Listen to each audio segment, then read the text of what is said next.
Au moment où je tourne cette vidéo, nous sommes le 10 janvier. Et pendant 2 semaines, je peux pas poster de vidéo. Pendant 2 semaines, je peux même pas vous informer de la situation. Donc, il est fort probable que je perde la chaîne avant même que cette vidéo ne sorte. Et si c'est le cas, ce serait franchement dommage. Wakid a vu sa chaîne YouTube supprimée du jour au lendemain pour une vidéo qui avait été acceptée par la modération YouTube. Il s'appelle Waked et il détenait il y a encore quelques jours une chaîne YouTube de plus de 70 000 abonnés et près de 4 millions de vues. Et je vais vous raconter son histoire et comment en quelques heures il a tout perdu. L'abandon n'est pas dans mon programme, c'est pas optionnel pour moi d'abandonner. Tu me fais un coup bas, c'est ce qui va me motiver de plus, ok? Je suis comme ça, je fonctionne comme ça. Et donc je vous invite à le suivre, je vous invite exceptionnellement à partager cette vidéo le plus possible, à la commenter le plus possible ou à diffuser cette information sous la forme que vous le souhaitez le plus possible pour aider une cause qui n'est certes pas la cause du siècle, mais qui est une cause juste.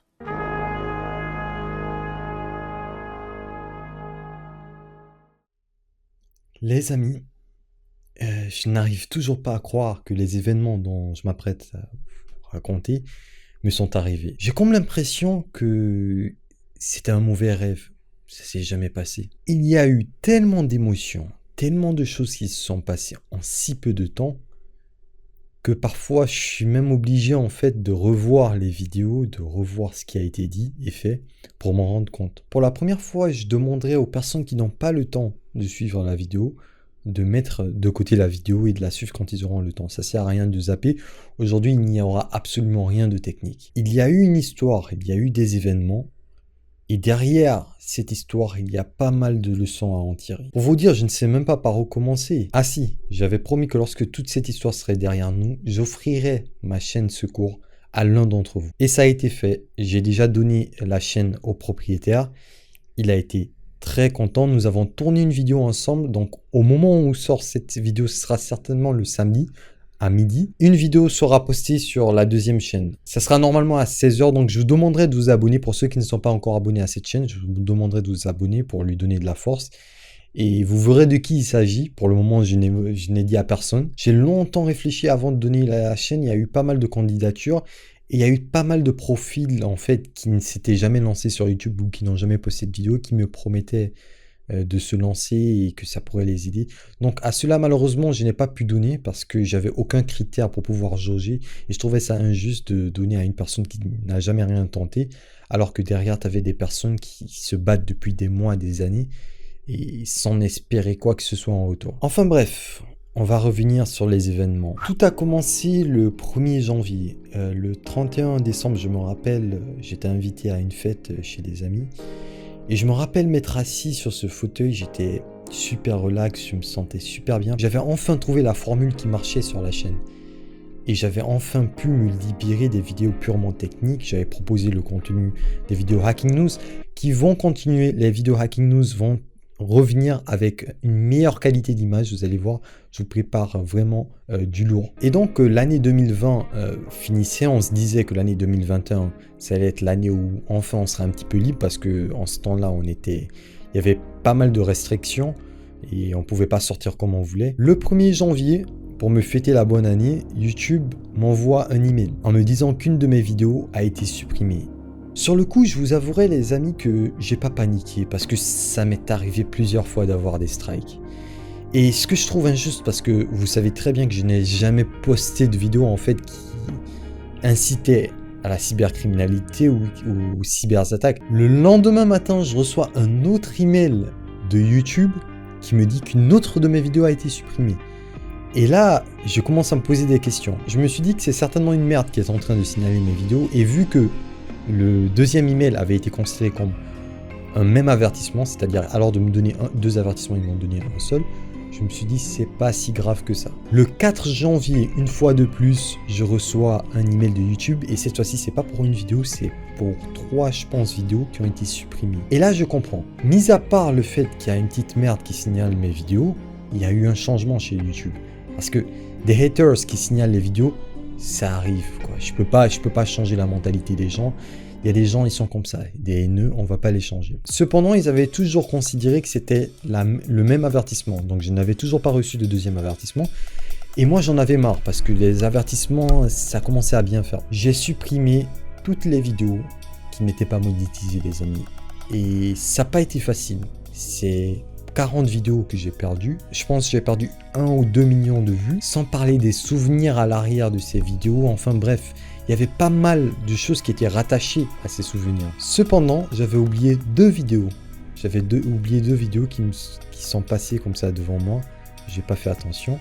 Et devinez quoi, les amis, le 10 janvier, ces 2 vidéos sont supprimées par YouTube et je reçois mon deuxième avertissement. Pour que vous compreniez bien la situation, quand je reçois un deuxième avertissement, je ne peux pas poster de contenu pendant 2 semaines.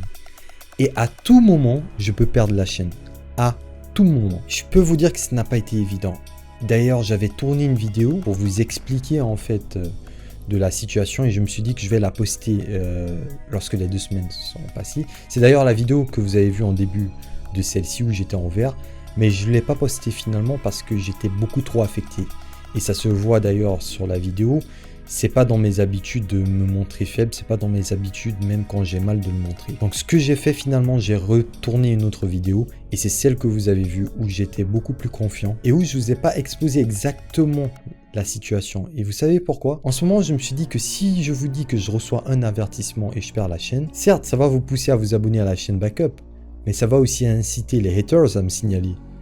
Donc je me suis dit, là il y a un problème chez YouTube. Il me suffit qu'une personne mal intentionnée signale une de mes vidéos pour que je perde la chaîne. J'ai bien essayé de faire appel à ces avertissements, mais maintenant avec plusieurs années sur YouTube, je comprends que l'équipe juridique de YouTube ne lise pas du tout nos messages. Et ça s'est prouvé par la suite de l'histoire. Pour me calmer, parce qu'on reste quand même humain, et j'étais quand même sous stress, j'étais sous tension, j'arrêtais pas de regarder mon phone. Vous pouvez pas imaginer le nombre de fois que j'ai regardé mon phone en 1 heure en ayant peur de recevoir ce 3e avertissement. Je passe mes journées à mettre des musiques sur YouTube en me disant que tant que la musique jouera, l'espoir restera. Et lorsque la musique s'arrêtera, ça signifiera que mon compte a été supprimé. Ça a été les semaines les plus longues de ma vie en sachant que en plus j'avais promis au développeur, à Sébastien, le développeur de YOLO Space, de poster sa vidéo. Je devais la poster depuis plus d'1 semaine, je pense, depuis plus de 2 semaines d'ailleurs.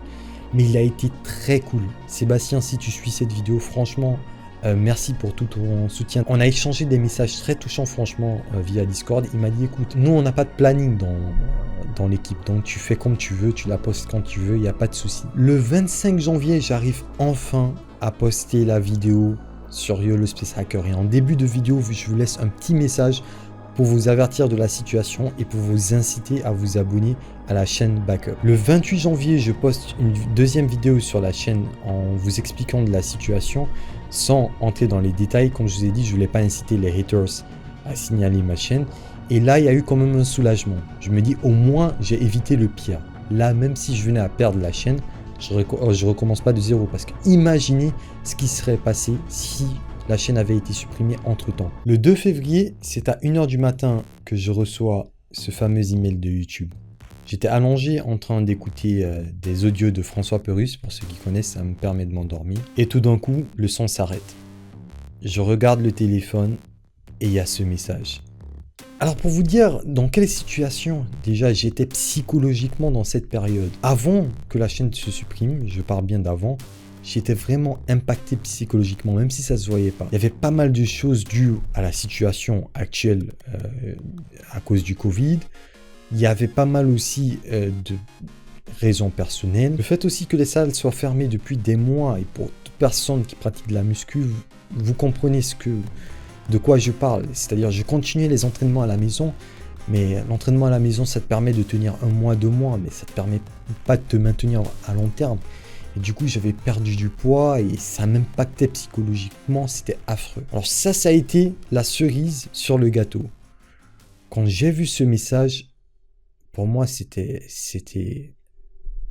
le chaos. Mais je me laisse pas abattre pour autant. Je me lève de mon lit, je me mets sur l'ordi pour voir ce qui s'est passé. Et là, je vois, à ma plus grande surprise, que le 3e avertissement a été reçu sur une vidéo qui a été vérifiée manuellement par YouTube et dont j'avais l'email. Je décide de faire appel. Je pense l'appel a été refusé au bout de 4 heures. J'avais déjà prévu ce scénario, donc en attendant que je reçois la réponse de l'appel, je me mets à poster des vidéos, les backups de mes vidéos sur la seconde chaîne. Je prépare tout. Je me dis au pire, on pourra revenir plus fort parce que certes, j'ai perdu la chaîne, mais ma connaissance, elle est toujours là. Mon setup est toujours là et ma communauté est toujours là. Il faut juste la récupérer. Et pendant que je fais ça, je me connecte sur mon Discord et il y avait un de mes modérateurs, Pep, qui était connecté. Je lui explique la situation. Et vous savez, cette histoire, elle m'a permis d'apprendre pas mal sur les gens. Je me suis toujours dit que lorsque une chose m'arriverait, lorsque je me retrouverais dans un malheur, je me retrouverais seul. C'est toujours ce que je me suis dit, comme ça, il n'y aura pas de déception, vous voyez. À 2h et quelques du matin, au moins, j'avais une personne à qui parler et c'était mon modérateur. Et d'ailleurs, ça m'a fait énormément de bien de lui parler, je vous avouerai. Je lui ai expliqué la situation. J'ai laissé un message dans le Discord aux autres modérateurs pour leur expliquer la situation. Comme ça, quand ils se réveilleraient, ils verraient. Parce qu'on avait des projets aussi sur ce Discord. Et ces projets sont en train de se réaliser. Je vous parlerai de ça dans une autre vidéo. Ce jour, je décide de ne pas dormir de la nuit. D'ailleurs, j'arrivais pas à dormir.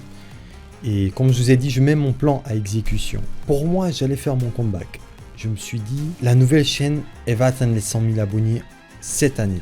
Mais en aucun cas, j'ai pensé qu'il était possible de récupérer ma chaîne. Je me disais, YouTube, ils en ont rien à faire de moi. Ça fait des années quand j'ai des strikes, je fais appel et jamais on m'a rendu une de mes vidéos. Donc pour moi, c'était mort. J'avais aucun contact avec YouTube, je ne savais pas du tout comment je pouvais procéder. J'ai perdu des années de travail, j'ai perdu mes sponsors, parce que j'ai oublié de vous le dire, mais il y avait une vidéo qui devait être sponsorisée par NordVPN. J'avais un autre partenariat aussi, mais je ne vais pas vous en parler parce que ça risque fort d'arriver. Enfin bref, c'est pas juste des vues et des abonnés que je perdais. C'était de l'argent, c'était des opportunités de carrière, c'était tout un avenir que je perdais. Une fois, je me rappelle, j'ai un de mes potes qui m'a dit lorsqu'un bateau coule, je sais pas d'où il avait pris cette expression, mais lorsqu'un bateau coule, les rats sont les premiers à apparaître en surface. Et ce jour, c'est ce qui est arrivé, les amis. Imaginez-vous, les premiers, mis à part les abonnés, les premiers à arriver sur la chaîne, c'est des haters. Des personnes que j'avais bloquées sur l'autre chaîne. Des premiers à se moquer, à m'envoyer des messages. J'ai reçu des emails, j'ai reçu des messages dont je ne montrerai pas parce que je ne veux pas leur donner de l'importance et je ne les ai même pas répondus. Mais heureusement, les amis, que je suis une personne forte psychologiquement. Je vous assure que certains des emails, si je vous les montre, vous sentirez que la personne, en fait, son objectif, c'est pas de faire juste mal, c'est pousser une personne au bord du suicide. Et c'est des enfants mal éduqués, en fait, les haters de ce genre. C'est pas des adultes, hein, parce qu'il y en a un, je l'ai trouvé sur Twitter. Il est tellement stupide, ça a été très facile de le trouver, mais je l'ai même pas répondu. Il sait même pas que je connaissais son profil, parce qu'il n'arrêtait pas aussi de me follow. Bref, ce sont des gosses 15, 14 ans, 16 ans, mal éduqués, dont les parents ont vraiment loupé l'éducation. Parce que moi-même, à travers Internet, même en anonyme, il y a des choses que je ne peux pas dire à une personne. Je décide de ne pas les écouter, je décide de ne pas les répondre, je les bloque et merci à eux parce que avant, j'avais la patience de discuter avec un hater. Et quand je parle de haters, je ne parle pas d'une personne qui laisse une critique constructive, je parle vraiment d'un haineux qui te crache à la gueule ou qui est là juste pour te faire du mal. Donc ces gens-là, je les bloque maintenant, je me casse plus la tête. À part eux, il y a pas mal d'abonnés qui étaient choqués, comme je vous ai dit, qui ont partagé mes vidéos. En fait, tu as eu toute une équipe, et je pense que je vais vous mettre les captures d'écran, tu as eu toute une équipe de personnes qui se sont réunies pour suivre mes vidéos, malgré qu'ils les avaient suivies, suivre en boucle pour que je récupère rapidement ma monétisation et pour que la chaîne puisse à nouveau reprendre son envol. Et ça aussi, ça m'a vachement touché à tous ceux qui ont fait ça. Je vous remercie du fond du cœur. Ce jour-là, j'avais travail, donc j'étais connecté au boulot. Je suis en télétravail. Lorsque mon team leader, le chef de l'équipe, s'est connecté, je lui ai expliqué la situation. Et je lui ai demandé s'il pouvait m'accorder ma journée. Il a été très cool, très gentil. Il m'a accordé ma journée. Et je me suis dit, je vais continuer à travailler sur la chaîne. Et ensuite, à 16h, 17h, je vais me coucher. le lendemain matin, c'est une autre personne qui va se réveiller. Ça sera pas le Wacked affecté parce que j'étais très affecté ce jour-là, ça sera Wacked en mode Terminator. Et pendant que je lis vos commentaires et les messages touchants que je recevais en privé, il y a eu un message qui m'a fait vraiment fondre littéralement en larmes. Et j'ai pas fondu en larmes parce que j'étais triste. J'ai fondu en larmes parce que je m'y attendais pas au fait. Ce message c'était de Graven et si ça m'a touché autant, c'est parce qu'en fait, à travers une courte phrase, il a résumé tout un mouvement qui était en train de se faire. Son message disait « Force à toi mec, on va t'aider à remonter ».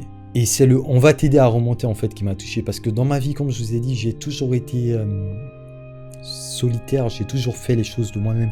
Je suis pas arrivé à 74 000 abonnés en demandant de l'aide. Personne ne m'a jamais aidé, les amis. Je me suis jamais attendu à ce qu'on m'aide. Bien au contraire, c'est moi qui ai aidé pas mal de personnes. Et je me suis toujours dit, comme je vous ai dit, lorsqu'un moment pareil arriverait, il y aurait personne avec moi. Ben, je m'étais trompé. Il y avait des centaines et milliers de personnes derrière moi. Et c'est ce jour-là que je me suis vraiment rendu compte de l'ampleur qu'avait pris mon travail. Ce jour-là, à 13h39, Christophe, que vous connaissez très bien, m'envoie un message sur Discord. Il me demande de lui donner un maximum d'infos et qu'il aurait la possibilité de contacter quelqu'un de YouTube.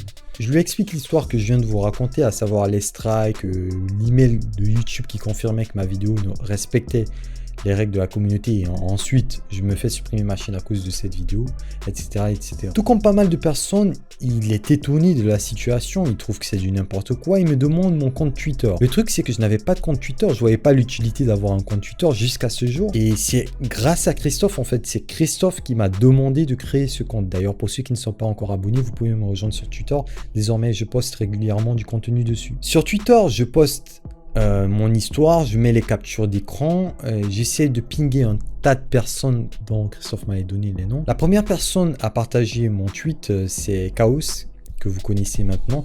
Chaos, en fait, j'étais abonné à sa chaîne et l'ironie du sort, c'est que jusqu'à ce jour, on n'avait jamais eu de contact. Je suivais ses vidéos, mais sans jamais interagir avec lui. Et suite à cette histoire, on a pu échanger et c'est ce que je voulais vous dire à travers cette histoire. Je suis rentré en contact avec pas mal de personnes et j'ai pu échanger avec pas mal de personnes. Pour revenir à Christophe, il m'a demandé pas mal d'informations et m'a partagé son idée de vouloir faire une vidéo sur ce qui m'est arrivé. Moi, je me suis dit, franchement, pourquoi pas? Je me suis dit, ça pourrait booster la deuxième chaîne et ouais, ça pourrait ramener pas mal d'abonnés. Une fois que j'ai envoyé toutes les informations, je suis rentré me coucher en me disant, demain, Wacked, tu te lèves en mode robot. Plus d'émotion, juste du travail acharné pour faire ton comeback. Le lendemain matin, je me sentais bizarrement mieux. Je n'avais plus ce stress en fait de recevoir ce troisième email qui supprimait ma chaîne. Le pire était derrière moi. Donc, il pourrait nous arriver que du bien. Je commence la journée en répondant à Christophe. Il me répond en s'excusant, en me disant qu'il a une grosse commande. Et moi, je lui dis, non mais t'inquiète, qu'on te fait, tu peux prendre ton temps, on a des mois devant nous. Parce que moi, pour moi, j'étais toujours dans ma tête, je me disais, il est toujours dans l'optique de m'aider à retrouver mes abonnés sur la deuxième chaîne. Et là, il me répond, j'aimerais que tu récupères ta chaîne. Et je vous avoue que je n'y croyais vraiment pas. J'y croyais vraiment pas, mais j'ai suivi tout ce qu'il a eu à me dire. Tout. Il m'a demandé de mobiliser la communauté sur Discord. Sur Facebook, j'ai fait des lives sur Facebook. Sur Twitter, j'ai fait exactement tout ce que Christophe m'a demandé de faire. Et vous savez quoi, les amis ? J'ai bien fait de le faire parce que le 13 février, je reçois un email de YouTube qui m'annonce que la chaîne est de retour tout en s'excusant de l'erreur qu'ils ont eu à commettre. C'était juste fou. C'était juste fou, je m'y attendais pas. Je vous assure, les amis. J'avais accepté l'idée d'avoir perdu ma chaîne. Je me disais, j'allais plus la récupérer, c'est fini. Et imaginez, d'un seul coup. Le truc, c'est pas qu'on me rende surtout ma chaîne, mais qu'on me rende justice. Ça m'a fait un bien fou. Ça m'a fait un bien fou. Derrière les abonnés, c'était la joie sur le Discord, sur Facebook, la famille. Les haters, on n'en a plus entendu parler. Ils ont essayé, il y en a quelques-uns qui ont essayé de m'envoyer des emails pour essayer une fois de plus de m'intriguer. Je les ai pas du tout répondus comme d'habitude. L'histoire ne s'arrête pas là, mais pour vous couper court, en fait, j'avais récupéré la chaîne, mais les deux avertissements n'avaient pas encore disparu. Il devait disparaître le 1er avril. Et l'ironie du sort, le 29 mars, je dis à ma copine, imagine, je perds ma chaîne, alors qu'il reste à peine quoi, 2 jours pour que les avertissements disparaissent. Le 30 mars, la chaîne est supprimée une deuxième fois. Et là, c'est plus que du ridicule, les amis. La chaîne a été supprimée pour une vidéo parlant des VPN. Et c'était OpenVPN, la solution gratuite. Mais là, j'étais confiant, les amis. Même sur le Discord, mes modérateurs se moquaient de moi, on se charriait. J'étais confiant. Christophe m'avait donné la formule. Je savais comment je devais agir. Donc, je les ai pingés sur Twitter. J'ai même informé Christophe, mais il n'avait pas compris. Christophe, au début, il a rigolé. Il pensait que c'était juste une vidéo qui avait sauté, mais pas la chaîne. C'est après qu'il s'est rendu compte et il a été très étonné. Je pense, d'après lui, il avait déjà préparé d'autres vidéos qu'il allait poster. Et au final, le 1er avril, tel un poisson d'avril, je reçois ce deuxième email de YouTube qui s'excuse de la situation, mais cette fois, mes avertissements ont disparu et tout est bien qui finit bien. Il y a certainement des personnes dont j'ai pas parlé dans cette histoire que j'ai loupé parce qu'il y a pas mal de personnes qui m'ont aidé. Il y a Proc par exemple dont j'ai pas parlé. Pourquoi? Parce que Proc en fait c'est devenu comme un frère. Proc, quand j'ai eu le problème, il m'a dit sur ma chaîne, tu postes ce que tu veux. Si tu veux poster une vidéo, n'hésite pas. Et Proc, il sait aujourd'hui s'il veut poster un truc sur ma chaîne, il n'a pas hésité. J'ai pas parlé de lui parce que lui, il m'a jamais lâché dans cette histoire. Du début à la fin, il ne m'a jamais lâché. Et je pense que c'est l'une de mes meilleures rencontres sur YouTube. Qu'est-ce que nous aura appris cette histoire? Le premier point, les amis, tout ce que vous pensez avoir, et je l'ai toujours su ça, mais tout ce que vous pensez avoir comme acquis ne l'est pas en réalité. Du jour au lendemain, vous pouvez tout perdre. Le deuxième point, c'est que dans les moments les plus difficiles, tu auras toujours des gens sur qui compter. Moi, comme je vous ai dit, j'ai toujours aidé mon entourage. Ça, je le dis pas, je le montre pas sur YouTube. Mes amis le savent. Ceux qui me connaissent très bien savent que je suis une personne, si tu as des soucis, tu peux compter sur moi, je suis toujours là. La troisième leçon à en tirer, il y a pas mal de personnes, quand ça m'est arrivé, ils m'ont dit « quitte YouTube, va sur Peertube ». Les amis, lorsqu'il vous arrive un problème, laissez l'émotion de côté. Okay? Ne prenez pas les choses personnellement. Parce que si vous les prenez personnellement, c'est vous qui serez les perdants. Si j'avais quitté YouTube, c'est moi qui aurais perdu, pas YouTube. YouTube a plein d'utilisateurs qui font 70 000 abonnés peut-être par jour. Ils en ont rien à foutre de moi. Je vais finir maintenant cette vidéo en remerciant. La communauté. Je vous remercie énormément du soutien. Je remercie tous ceux qui m'ont pas lâché durant cette période. Les amis, la famille, les abonnés qui n'ont pas arrêté de suivre mes vidéos, les partager. Que ce soit sur Twitter, sur YouTube, sur Facebook. Ceux qui sont présents sur le Discord, je vous remercie. Je remercie mes modérateurs sur Discord qui m'ont pas lâché durant cette épreuve. Ils se reconnaîtront. Bon, je vais pas citer de noms parce que je peux pas tous les citer. Et spécialement, évidemment, je remercie Christophe. Sans Christophe, vous me verrez même plus sur cette chaîne. Christophe, la famille, les amis, tout mon entourage, je te remercie pour ce que tu as eu à faire. Franchement, moi au début, j'y croyais pas. Tu m'as poussé, on y est arrivé. Et comme promis, voici cette vidéo qui rend hommage à tous nos efforts et surtout à tes efforts à toi. Comme je ne peux pas citer tous les noms, je vais vous afficher pour finir cette vidéo quelques messages que je recevais en privé en commentaire. Sur ce, bon visionnage. Allez, ciao!